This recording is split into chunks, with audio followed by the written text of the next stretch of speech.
بسم اللہ الرحمن الرحیم۔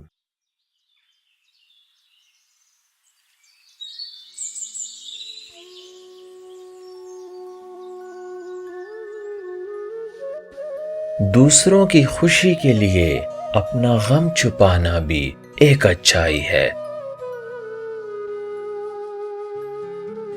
غم وہ نہیں ہوتا جو آنسوؤں کا سبب ہو، غم تو وہ ہوتا ہے جو آپ کو اندر ہی اندر کھا جائے اور کسی کو کانوں کان خبر نہ ہو۔ جو دوسروں کے غم سے لا تعلق ہے، انسان کہلانے کے قابل نہیں۔ عبادت وہاں نہیں پہنچ جاتی جہاں غم پہنچ جاتا ہے۔ دنیا کا غم دل میں تاریکی لاتا ہے اور آخرت کی فکر دل میں نور پیدا کرتی ہے۔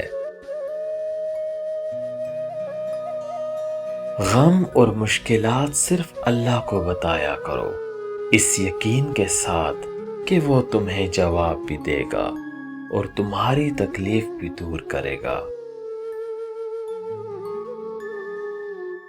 اپنا غم کسی دوسرے کو مت سناؤ، کیونکہ اس سے دشمن خوش، دوست پریشان اور اللہ ناراض ہوتا ہے۔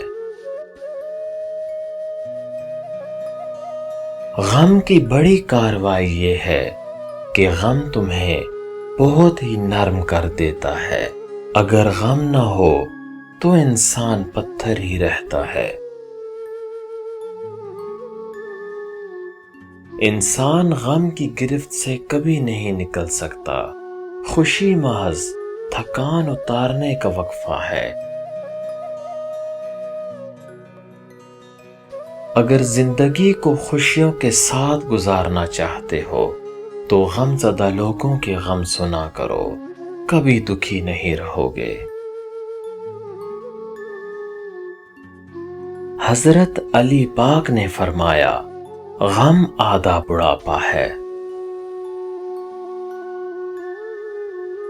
دوستوں کے غم میں شامل ہوا کرو ہر حال میں، لیکن خوشیوں میں تب تک نہ جانا جب تک وہ خود نہ بلائیں۔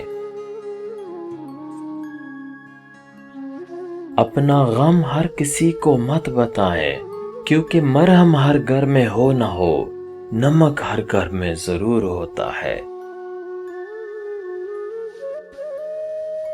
اگر آپ خوش ہیں تو آہستہ ہنسنا، کہیں غم جاگ نہ جائے۔ اگر غمگین ہے تو آہستہ رونا، کہیں آنے والی خوشی نا امیدی میں نہ بدل جائے۔